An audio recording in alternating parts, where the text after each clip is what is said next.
चरित्र न्यायिक है ही नहीं, तो इसी कह रहे आधार पर गधे घोड़े के साथ नहीं मिल सकते। आप इतिहास उठाइए, इतिहास में आपको मिलेगा कि ब्राह्मण से ज़्यादा बुद्धिमान शूद्र होता है। शूद्र की जो बुद्धि होती है वो बहुत शार्प होती है, बहुत विद्वान होता है। इतिहास में पढ़ के आप देख लें, इतिहास को देख सकते हैं आप ब्राह्मणों का इतिहास पढ़िए, इतिहास ब्राह्मणों के इतिहास में छल कपट मिलेगा, बुद्धिमानता बुद्धिमत्ता नहीं मिलेगी आपको। आप देख लीजिए पढ़ के। अरे शूद्र को तो वो जो है कथा भी नहीं करने देते हैं सर। इटावा में देखो चोटी काटी गई। यही तो जातिवाद है, यही तो जातिवाद है। इसी के आधार पर तो यूजीसी में वो कमेटी बननी थी, इसी आधार पे तो ये सब न्याय होना था। लेकिन इसी आधार पे, इसी आधार को देखते हुए ब्राह्मणों ने जजमेंट दिया कि इस पर रोक लगनी चाहिए, स्टे लग गया। तो ये स्टे खुलेगा क्या लग रहा है?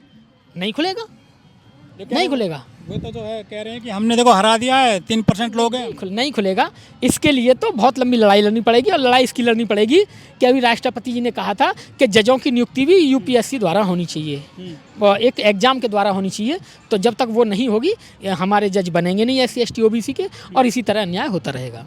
तो ये जो पूरा मामला है OBC को इसमें डाला गया है, पहली बार SC ST तो थे, लेकिन इस बार OBC आ गया है, तो बहुत बड़ा समाज है, तो कुछ असर पड़ेगा देश की जो सामाजिक जो व्यवस्था है?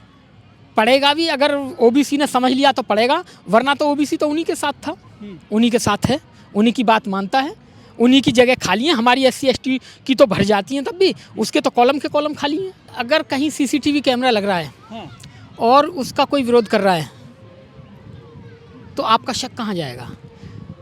शक की सुई यहीं जाएगी कि CCTV कैमरे लगने से परेशानी किसको? चोर को। चोर कौन है? जो विरोध कर रहा है। वो तो कह रहे हैं डेथ वारंट है ये जो एक्ट आया है UGC का। जब 50 में से 52 नंबर आप दे सकते हैं, जब आप SC ST OBC के छात्रों के इंटरव्यू में नंबर कम कर सकते हैं, अपने मंद बुद्धि लोगों को भी आप इंटरव्यू में बहुत ज़्यादा नंबर दे सकते हैं, 50 में से 52 नंबर दे सकते हैं। मैंने आज से बहुत साल पहले एक अखबार में मामला पढ़ा था, 50 में से 52 नंबर दिए गए। जब आप ऐसा कर सकते हैं, अगर उस पर रोक लगाई जा रही है, पारदर्शिता की जा रही है, तो फिर डर किस बात का? अगर आप चोरी करेंगे तो आपको डर होना चाहिए। जब आप चोरी कर ही नहीं रहे तो फिर आपको डर कैसा? पढ़े लिखे लोग भी जातिवाद करते हैं क्या यूनिवर्सिटी और कॉलेज में? पढ़े लिखे व्यक्ति ज़्यादा जातिवाद करते हैं, वो मानसिक रूप से जातिवाद करते हैं। उनका जातिवाद दिखाई नहीं देता, क्योंकि वो इस तरीके से करते हैं कि वो छुपा हुआ कर भी दें और दिखाई भी ना दें और भले भी बन जाएं। वो इस तरीके का जातिवाद करते हैं। लेकिन एक रिपोर्ट आई थी, उसमें बताया गया था कि जो देश के कॉलेज और यूनिवर्सिटीज़ हैं, वहाँ पर जो डिस्क्रिमिनेशन के भेदभाव के जो है 118% मामले बढ़ गए हैं। उसके बाद में इस रिपोर्ट से एक जो है एक्ट बना था, उसका विरोध क्या है इन्होंने, अपर कास्ट के लोगों ने? देखिए, ब्राह्मण अच्छे भी हैं, ब्राह्मण बुरे भी हैं। अगर किसी ब्राह्मण ने ये जजमेंट दिया कि भाई ये हकमारी हो रही है, लोगों के साथ अन्याय, स्टूडेंट के साथ अन्याय हो रहा है, और उसने कहा कि इसकी समीक्षा करके कमेटी बनाओ, तो वो अच्छा आदमी था। लेकिन जिसने रोक लगाई है, उसने किस आधार पर रोक लगाई है? कितने % ब्राह्मण सड़क पे थे जिनके कारण रोक लगाई गई? अब इतने सारे OBC सड़कों पर हैं कि उसको बहाल किया जाए, तो अब उस जज के पास जाओ ना कि भाई अब पहले ज़्यादा थे, अब ज़्यादा हैं, भाई जो जीत जाए उनका फेवर कर देना। नहीं, मार काट की बात मेरा ये है कि एक बार आमना सामना तो हो जाए।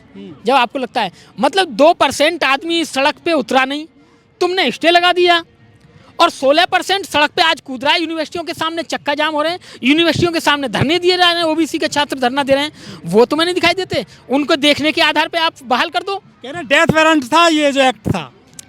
डेथ वारंट नहीं था। डेथ वारंट था तो जिस व्यक्ति ने, जिस जज ने ये कहा था कि भाई एक कमीशन बनाओ, कमेटी बनाओ और इस तरह से लगाम लगाओ इन पे, वो आदमी नहीं था क्या? वो भी तो विद्वान है, वो भी तो जज था ना। तो आपको उस किस नज़र से देख रहे हैं ये ब्राह्मण लोग? तारीख में मामला रफा दफा कर दिया।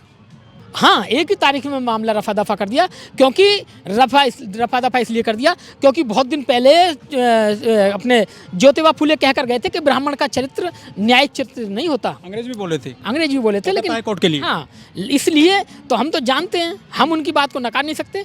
भेदभाव हो रहा है क्या आपकी नज़र में? भेदभाव पूरा हो रहा है समाज में, सब देखते हैं, पूरा भेदभाव हो रहा है। ये आप देख लीजिए, अखबार पढ़ लीजिए, सोशल मीडिया खंगाल लीजिए, सब भेदभाव हो रहा है, बिल्कुल पक्का दिखाई दे रहा है। जिसको नहीं दिखाई दे रहा है उसको मोतियाबिंद हो गया है। एक फिल्म आ रही है घूसखोर पंडित, उसका विरोध कर रहे हैं वो लोग, कह रहे हैं फिल्में नहीं चलेंगी ऐसी, ये जाति को लेकर बना दी गई है। देखिए, जाति का अगर कोई और शब्द होता इसकी जगह, घूसखोर पंडित नहीं होकर कुछ और होता तो शायद हो सकता है पोंगा पंडित भी तो आई थी 1975 में। हाँ, पोंगा पंडित भी आई थी। तो ये तो इतिहास गवाह है कि इनकी पोलें खुलती रही हैं। लेकिन क्या है कि उस समय इस तरह का जन आक्रोश या जनता नहीं थी। आज सोशल मीडिया का ज़माना है तो आ गई तो ये लोग विरोध कर रहे हैं। और खैर इस बात पे तो मैं ये कहूँगा कि सब्जेक्ट तो ठीक है, लेकिन जातिगत किसी को इस तरह करना वो ठीक नहीं है।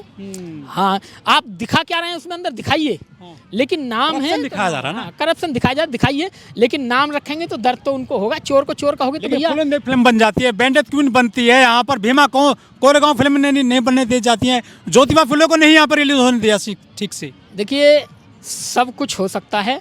अगर आपने ब्राह्मण के बारे में कुछ कहा, उसकी बुद्धिमानता नहीं दिखाई तो उसका विरोध होगा ही होगा। अभी आप पंडित को कुछ और बना के दिखा दो, अभी सब कुछ हो जाएगा, आपको पैसे मिल जाएंगे बनाने के लिए, हिट भी हो जाएगी, सब कुछ हो जाएगा। लेकिन अब आप उनके विपरीत करोगे तो आपकी सुपर हिट भी सुपर फ्लॉप कर देंगे। लेकिन उन्होंने ज्योतिबा फुले को निशाना बना दिया, उसकी प्रतिमा तोड़ दी गई उनकी, ये अपर कास्ट द्वारा। ये तो डरते ही हैं, ज्योतिबा फुले से डरते हैं ये ज्योतिबा फुले से डरते हैं, पेरियार से डरते हैं। बाकी अलावा ये किससे नहीं डरते? बाबा डॉक्टर अम्बेडकर साहब से डरते हैं, बाबा साहब से।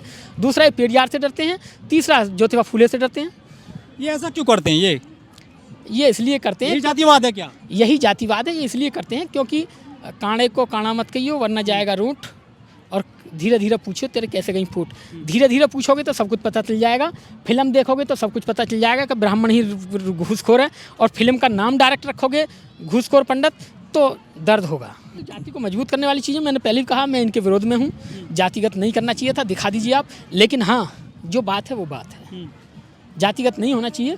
लेकिन जो सच्चाई है, सच्चाई यही है कि वो ऐसा ही है। और सीधा को चोर कहोगे तो भैया वो रूठेगा, काणे को काणा कहोगे तो वो रूठेगा। लेकिन जो यहाँ पे घोड़ी नहीं चढ़ने दे रहे हैं लोगों की, शादी आजकल हो रही, शादी का सीजन है, ऐसी घटनाएं आती रहती हैं। जातिवाद तो शादी में भी हो रहा है, खाना खाने को लेकर हो रहा है।